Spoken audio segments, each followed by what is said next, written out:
دیوبند کے فارغ یہاں کے بھوپال تشریف لے گئے اور وہیں آپ کا وصال ہو گیا تو حکمی حیدرآباد چلے آئے.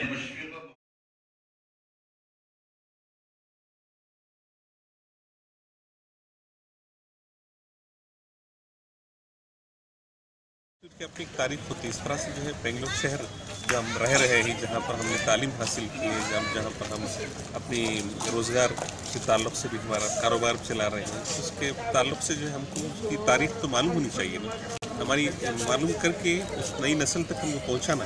1537 سے کیمپے گوڑا نے جب اس شہر کی بنیاد رکھی اور اس کی تعمیرات میں حصہ لیا، وہاں پر نواب حیدر علی اور ٹیپو سلطان نے بھی اپنے دور میں اس شہر کی ترقی میں بہت نمایاں رول ادا کیا ہے. لال باغ ہے، حیدر علی نے اس کی شروعات کی اور تکمیل کو پہنچایا ٹیپو سلطان نے.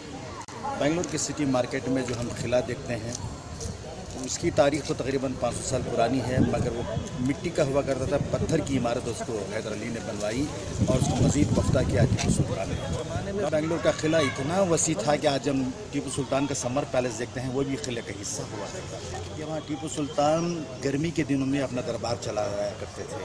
حیدر علی کو تحفے میں ملا تھا یہ بنگلور سے. حیدر علی نے دھرم راج جو یہاں پر دیول ہے یہ ٹیمپل، اس کی بنیاد رکھی. کی تاریخ بلکہ یہاں بسنے والوں کی خدمات اور اس طرح بنگلور کے پورے کلچر کو اس میں نمایاں کرنے کی کوشش کی گئی ہے. بنگلور کی تہذیبی، تاریخی، ادبی، علمی اہمیت سے کما حقوق واقف نہیں ہیں، تو اس بزم کے ذمہ داروں نے اور کرناٹکا اردو اکیڈمی نے مل کر یہ بہترین کام سر انجام دیا ہے.